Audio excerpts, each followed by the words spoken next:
Hello students, how are you all? I am Neha Rajvanshi and I welcome you all in today's class. तो बच्चों हम पढ़ रहे हैं हमारी बुक से chapter number 21 reading with understanding, जहां हमें 3 पैसेज दिए गए हैं। 2 पैसेज हम ऑलरेडी कर चुके हैं। आज के इस वीडियो में हम डिस्कस करने वाले हैं हमारा 3rd पैसेज। ओके, चलिए स्टार्ट करते हैं। Removal of stress by itself will not lead to unqualified success unless there is efficient utilization of time at one's disposal। तो बच्चों सेकंड पैसेज में हमने जाना स्ट्रेस के बारे में। थर्ड पैसेज में भी जो राइटर है वो स्ट्रेस से रिलेटेड बात ही यहाँ पे डिस्कस कर रहे हैं। वो कह रहे हैं कि अगर आप स्ट्रेस को रिमूव कर रहे हो, हटा रहे हो, आप अपने आप को स्ट्रेस से आपने बचा लिया, अपने जीवन से आपने स्ट्रेस को हटा लिया, तो भी आप अनक्वालिफाइड सक्सेस नहीं प्राप्त कर सकते। एक ऐसी सफलता जिसके लिए आप क्वालिफाई नहीं हो, योग्य नहीं हो, वो सफलता प्राप्त नहीं कर सकते unless there is efficient utilisation of time. कब तक नहीं कर सकते? जब तक आप समय का एक अच्छा, एक प्रभावशाली तरीके से उपयोग नहीं कर रहे। एट वंस डिस्पोजल, डिस्पोजल कहते हैं बच्चों किसी चीज का निपटान करना, निपटारा करना, यानी कि आपके पास जो समय है उस समय का आप अच्छे तरीके से यूटिलाइज करो, उसका आप उपयोग अच्छे तरीके से करो, तभी आप अपने जीवन में सफलता प्राप्त कर सकते हो। In an extremely competitive world, because आज की जो दुनिया है वो कैसी है? एक्सट्रीमली, अत्यधिक कॉम्पिटिटिव। यहाँ पे हर कोई एक दूसरे के साथ प्रतिस्पर्धा में लगा हुआ है। ओके, तो ये जो अत्यधिक प्रतिस्पर्धा वाला संसार है आज का, one who manages one's time efficiently, ऐसे में वो व्यक्ति जो कि अपने समय को प्रभावशाली तरीके से अपने समय को अरेंज कर सकता है, अपने समय की व्यवस्था कर सकता है, scores over others who don't, वो हमेशा उन लोगों से आगे निकल सकता है जो अपने समय को अरेंज नहीं कर पाते। बिकॉज आज का समय सच में ऐसा है जहां कंपटीशन है, हर जगह कंपटीशन है, और इस कंपटीशन में आगे वही निकलेगा जिसने अपने समय का अच्छे तरीके से उपयोग किया है, जिसने, बिकॉज समय तो सबके पास इक्वल है, सबके पास एक दिन के 24 घंटे ही हैं, लेकिन उस 24 घंटे का उपयोग हम कैसे कर रहे हैं, कैसे हमने उस 24 घंटे को अलग अलग कामों के लिए डिवाइड किया है। जो इस काम को अच्छे से कर लेगा वही दूसरों से आगे निकल जाएगा। We should understand that time is precious, तो हम सबको समझना पड़ेगा कि समय बहुत कीमती है, समय सच में प्रेशियस है, अनमोल है, एंड वैल्यूएबल, और बहुत कीमती है। And we should be discreet in its use, और इसीलिए समय का जब हम यूज करते हैं, उपयोग करते हैं, तो हमें बहुत ज्यादा डिस्क्रीट, सावधान होने की आवश्यकता है। हम अपने समय को बिल्कुल बर्बाद नहीं कर सकते, बिकॉज समय बहुत अनमोल होता है, बहुत कीमती होता है। So making the best use of time available to us is known as time management. तो यहाँ पे बच्चों राइटर बता रहे हैं कि समय का जो मैनेजमेंट है, जो समय का व्यवस्थापन है, वो एक्चुअल में है क्या? ये इसका मतलब है कि आपके पास जो उपलब्ध समय है उसका आप बेस्ट यूज कैसे करोगे, उसका आप सबसे अच्छे तरीके से इस्तेमाल कैसे करोगे। अगर आपने ये अरेंज कर लिया तो इसी का मतलब है कि आप अपने समय को मैनेज कर पा रहे हो, आपने अपने समय का मैनेजमेंट कर लिया है, व्यवस्थापन कर लिया है। And how does one do it? अब क्वेश्चन ये है कि हम अपने समय का बेस्ट यूज कैसे करें, हम अपने समय को मैनेज कैसे करें। Get into the habit of making a time plan. अब बच्चों राइटर इसका आंसर हमें बता रहे हैं, समय का मैनेजमेंट तभी कर सकते हो जब आप एक टाइम प्लान बनाओगे, जब आप एक टाइम टेबल बनाओगे, जहां आप अपने समय को अकॉर्डिंग टू प्लान, योजना के अनुसार अलग अलग कामों के लिए बांटोगे, तो वही समय का मैनेजमेंट कर सकता है जो कि टाइम प्लानिंग करता है। A time plan is an advanced plan of all the activities to be performed in the allotted time। तो बच्चों टाइम प्लान का मतलब क्या है? टाइम प्लान का मतलब है एक ऐसा प्लान जिसमें आप उन सारी एक्टिविटीज, उन सारी गतिविधियों के लिए टाइम अलॉट कर देते हो जो कि आपको करनी है। यानी कि पूरे दिन में आपको क्या क्या करना है, आपको सुबह उठना है, आपको स्कूल जाना है, आपको ट्यूशन जाना है, आपको शाम को खेलने जाना है। तो जो जो गतिविधियां आप पूरे दिन में कर रहे हो, हर एक गतिविधि के लिए जो समय आपने अलॉट कर दिया, समय आपने दे दिया, इसी का मतलब है time plan. This is how you can prepare a time plan. और इस तरह से आप सभी गतिविधियों के लिए अलग अलग समय निकाल के एक परफेक्ट टाइम प्लान आप बना सकते हो। तो हमें यहाँ पे राइटर ने कुछ ट्रिक्स दी हैं, कुछ तरीके बताए हैं जिसको ध्यान में रखते हुए हम अपना टाइम प्लान बना सकते हैं।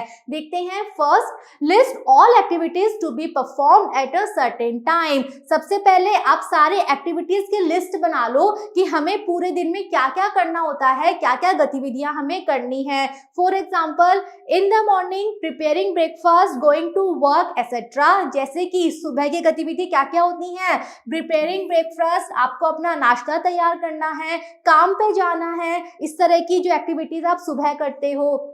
Next, underline all activities which need to be done as a definite time. उसके बाद उन एक्टिविटीज को अंडरलाइन कर लो जो आपको एक निश्चित समय में करनी है। क्या मतलब इस बात का, जैसे रीचिंग ऑफिस ऑन टाइम और dropping a child at a bus stop. तो जो ऐसे काम है जो आपको बिल्कुल निश्चित समय पे करने हैं, जिसमें आप लेट नहीं हो सकते, जैसे कि ऑफिस पहुंचने का समय है या फिर किसी बच्चे को आपको बस स्टॉप पे ड्रॉप करना है, बस स्टॉप तक छोड़ना है। तो ये ऐसे काम है जिनके लिए आप लेट नहीं हो सकते, आपको एग्जैक्ट समय पे करने हैं। तो ऐसी एक्टिविटीज को फिर आप अंडरलाइन कर लो। Next, make an estimate of the time required for various activities. उसके बाद जो एक्टिविटीज हैं, गतिविधियां हैं, उनके लिए कितने समय की आवश्यकता पड़ेगी वो आप एस्टिमेट कर लो। उसका आप अनुमान लगा लो कि ये एक्टिविटी के लिए इतना समय चाहिए, ये एक्टिविटी हम इतने समय में कर लेंगे।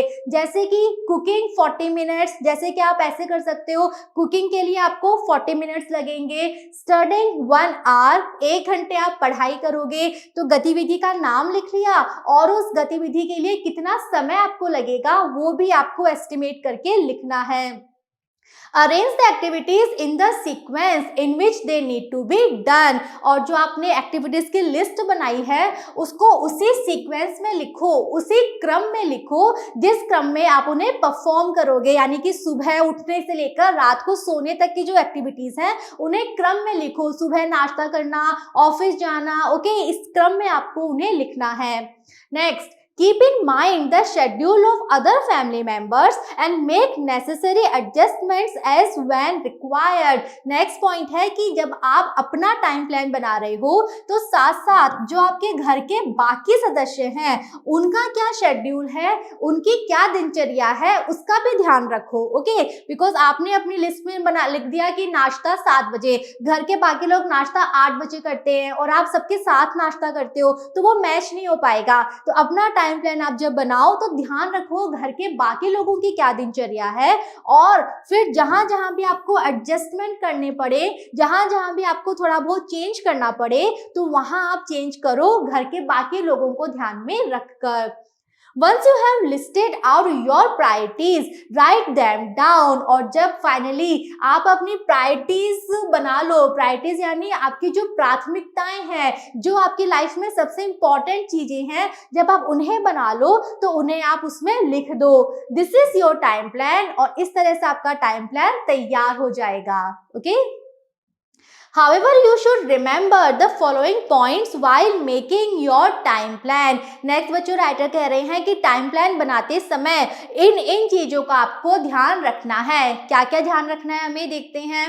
There should be enough time for rest and entertainment। पहली चीज, 24 घंटे जब आप डिवाइड करो इस तरह से करो कि ध्यान रखो आपके टाइम प्लान में रेस्ट, आराम करने के लिए, और एंटरटेनमेंट, मनोरंजन का भी समय हो। ऐसा नहीं कि हम पूरे दिन पढ़ाई कर रहे हैं, नहीं। टाइम प्लान ऐसा बनाओ जहां बीच में आप थोड़ी देर खेलो भी, थोड़ी देर रेस्ट भी करो, थोड़ी देर टीवी भी देखो। ओके, इस तरह से एक बैलेंस्ड टाइम प्लान आपको बनाना है। Next, the plan should be practical, feasible and realistic. आपका टाइम प्लान ऐसा होना चाहिए जो प्रैक्टिकल हो, व्यवहारिक हो, यानी कि ऐसे नहीं कि आपने लिख दिया 20 घंटे पढ़ाई करूंगा, तो 20 घंटे पढ़ाई करना एक्चुअल में प्रैक्टिकल है ही नहीं। तो टाइम प्लान ऐसा बनाओ जो आप कर पाओ, जो व्यवहारिक हो, फिजिबल भी वही है जो संभव हो, एंड रियलिस्टिक जो वास्तविक हो। Okay, All great men who achieved greatness and glory were people who were aware of the value of time। तो बच्चों यहाँ पे राइटर हम सबको मोटिवेट कर रहे हैं और कह रहे हैं कि जितने भी महान व्यक्ति हैं जिनके बारे में हम सब जानते हैं, जो इतने प्रसिद्ध हो गए थे, वो अपने क्षेत्र में प्रसिद्धि इसीलिए प्राप्त कर पाए और ग्लोरी जो आभा वो प्राप्त कर पाए, वो सिर्फ इसलिए कर पाए बिकॉज उनको पता था कि समय कितना कीमती है, समय की कीमत उनको पता था, उन्होंने समय का अच्छी तरीके से इस्तेमाल किया, यूज किया, इसीलिए वो इतने ग्रेट बन पाए। Time was precious to them, उन्हें पता था समय उनके लिए बहुत अनमोल है, समय की सही कीमत का उन्हें अंदाजा था और इसीलिए वो सारे ग्रेट व्यक्ति इतने ग्रेट बन पाए।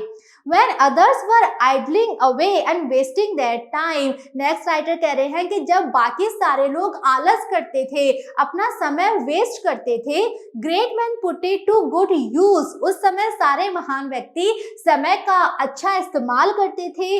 To meet the challenges of life, उस समय में वो अपने जीवन में आने वाले चुनौतियों का सामना करते थे, एंड अचीव सक्सेस, और इसी तरह से फाइनली उन्होंने अपने जीवन में सफलता को अचीव प्राप्त किया। तो आप भी अगर जीवन में सफलता प्राप्त करना चाहते हो, आलस आपको छोड़ना पड़ेगा, समय को वेस्ट करना आपको छोड़ना पड़ेगा, समय की कीमत आपको समझनी पड़ेगी कि समय कितना अनमोल है, समय कितना कीमती है।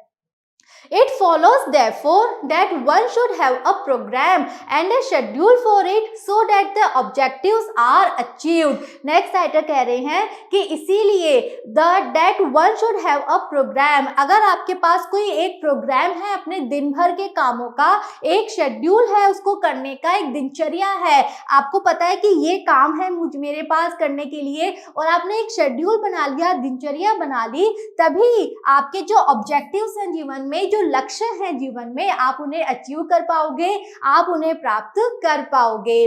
सच programme should be in conformity with one's skill, और जो प्रोग्राम आपने बनाए हैं, जो एक्टिविटीज आपने बनाई हैं, वो ऐसी हो जो आपकी कौशलता के कंफॉर्मिटी यानी अनुकूल हो, यानी आपके अंदर जो कौशलता है, आपके अंदर जो कैपेसिटी है, जो सामर्थ्य है, उसी के अनुकूल आपकी एक्टिविटीज होनी चाहिए। And mental and physical capacities, और आपकी जो मेंटल, मानसिक और फिजिकल शारीरिक योग्यता है, उसके अनुकूल आपके वो प्रोग्राम्स होने चाहिए। It is only then that one will be free from stress और टेंशन, और तभी जब आप अपनी योग्यताओं के अनुकूल अपना प्रोग्राम बनाओगे, अपने सामर्थ्य के अनुकूल अपना शेड्यूल बनाओगे, तभी आप अपने आप को फ्री रख पाओगे हर तरह की टेंशन, हर तरह के तनाव से।